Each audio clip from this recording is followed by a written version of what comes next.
We all know that one person that's always getting into trouble, causing drama, and loves any kind of attention. If you don't know anyone like that, then, it might be you.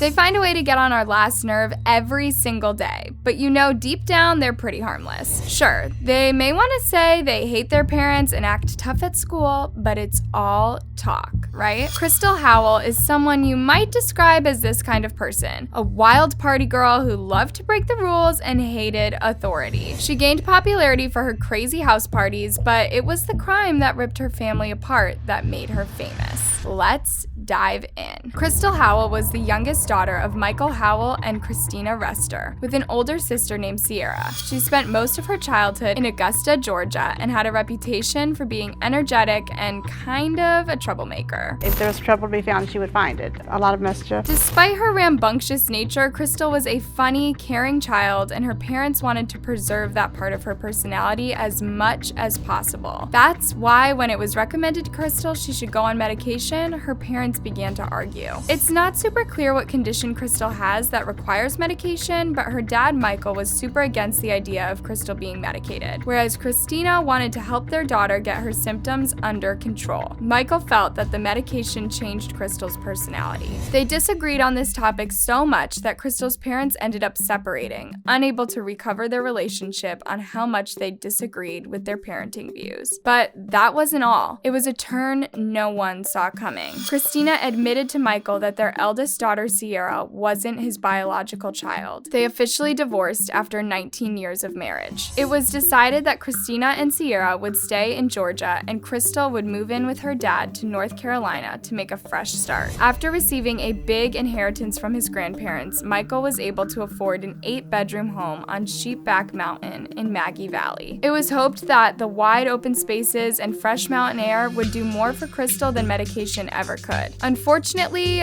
this wasn't the case. As Crystal reached her teen years, she craved the freedom and excitement that any girl her age would, but nothing about their life on the mountain interested her. Her issues started to escalate. Once a mischievous girl, Crystal was now dabbling in illegal substances and even petty crimes like shoplifting. She even started running away. Sometimes she'd be gone for weeks. Michael vented to his friend Austin Rhodes about the issues they were having. As Crystal got older, Michael struggled to keep her under control. He said sometimes it's like she has no conscience. And I said, you mean like a sociopath? And he said, yeah, like that. Despite this, friends of the family report that Michael and Crystal were super close. The perfect father and daughter duo. From the outside looking in, no one would ever know just how much Michael was struggling to raise Crystal. Her rebellious nature made her popular at school. According to one of her closest friends, Summer, she always tried to make others happy and just wanted to have a good time. The situation reached a breaking point in February 2014 when Michael and Crystal were out grocery shopping. Michael looked over his shoulder and saw Crystal trying to smuggle something off the shelves in plain sight of her dad. Michael was totally furious and made Crystal return her stolen items and apologize to the shop staff, which I bet was super embarrassing for her. He could never have predicted what she was planning for when they got home. Back to the house, Michael went to take a nap on the couch while Crystal went to shower. Just a few minutes later, she emerged carrying Michael's shotgun, and she discharged a single bullet into her father's head as he slept. To cover up her crime, Crystal sold the shotgun, dumped the couch where Michael met his fateful end, and started telling everyone he'd gone away for a few weeks on a business trip. She asked her friend Taylor if she could stay at her house for a while, so she didn't have to spend the whole time home alone. With no reason not to believe Crystal, Taylor agreed and temporarily moved her friend in. But just 3 days later, Crystal added another layer to the lie. A few days into her stay with Taylor, she told all her friends she received some awful news. Her dad had taken his own life during this business trip. Eager to show their support, some of Crystal's friends moved into her house to look after her during this difficult time. Except Crystal wasn't acting the way they expected her to. Obviously, everyone grieves differently, but Crystal coped with the situation by taking over $10,000 out of her dad's bank account and using the money to party. Crystal spent thousands on narcotics, takeout food, and even a dance pole that was installed in the kitchen. There are pretty conflicting reports about just how wild her partying was. News outlets claim she held huge parties every night for a month, but her friends claim there was just one huge party. That night, it was like she was trying to fill the house with as many people as possible. According to her friend Taylor, Crystal's house was the place to be, and something was happening everywhere you looked. But the fun didn't last for long, at least not for Crystal. There was a wide variety of illegal substances available at the party, and Crystal really overdid it. As well as that, her friends believed someone may have slipped something into her drink that caused her to hallucinate. She would see smoke clouds and she would say, "Oh my gosh, that's my dad." After that night, Crystal struggled to bounce back. She sat in the same chair for 2 weeks, not even getting up to shower, and having to be fed by her new roommates. After she finally started coming around, she had more news for her friends. She told them that she was going back to Augusta to stay with her mom for 6 months, and in the meantime, her friends could stay and watch over the house. She would even keep paying the bills and even send them money for food if they needed it. There was just one rule: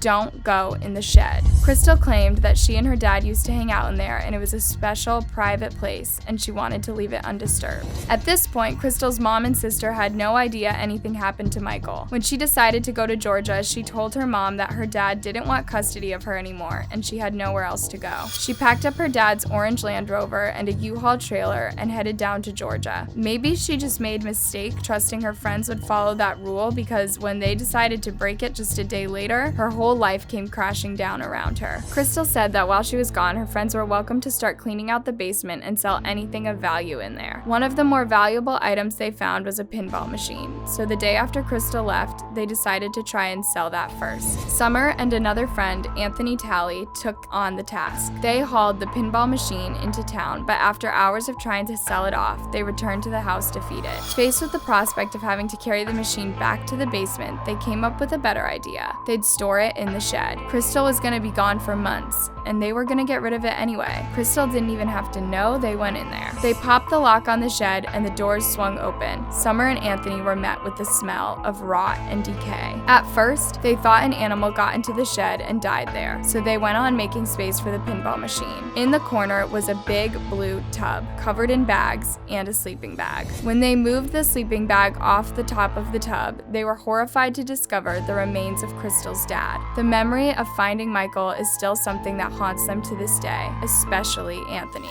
"I never want to see anything like that ever again in my life. It has ruined me." They immediately called the police, who set their focus on finding Crystal. After what she'd done to her own father, there was no telling what she was capable of. After arriving in Augusta, Crystal told her mom she was going out to meet an old friend to go apartment hunting. Her mom said she couldn't stay in the house because she refused to follow her rules, so Crystal moved into a motel. The day after Michael's remains were found, the authorities were able to trace Crystal to the motel, where she was arrested for his killing. Although it seems like Crystal traveled to Augusta to avoid being caught by the police, Summer has another theory of why she moved. Crystal was trying to frame her. Summer was there for Crystal from the beginning. She was one of her closest friends at school and one of the first to move into her home after her dad died. Leaving Summer with the body on the property, it kind of looked like Summer was responsible for putting it there, but that wasn't all. Her father owned a gun. She had told me that he gave her the gun so that she could have protection, and she sold it to my dad for $20. When she was taken into custody, Crystal pretended she had no idea what was going on, but the detectives saw through her persona pretty quickly. Her lack of emotion and calm attitude let them know that they were dealing with someone who was not grieving the death of their father, and she was charged with first-degree homicide. In 2016, at the age of 20, Crystal pleaded guilty to her charge of first-degree homicide, as well as a charge of concealing a death. For the concealment, she was sentenced to 60 to 84 months in prison. For the death of her father, she was sentenced to a minimum of 25 years behind bars, after which she may be eligible for parole. That means she won't leave prison until she's at least 50 years old. Crystal's history of mental illness was taken into account during the case, but her behavior following her dad's death convinced the court that she knew what she was doing and why she did it. The fact that Howell then began to spend her father's money, use his house, and drive his car, all after hiding his body and the evidence of her crime, that's the motive. She wanted to live on her terms and at the expense of Michael Howell's life. That brings us to the end of today's video. What did you think of this case? Let me know your thoughts down in the comment section below.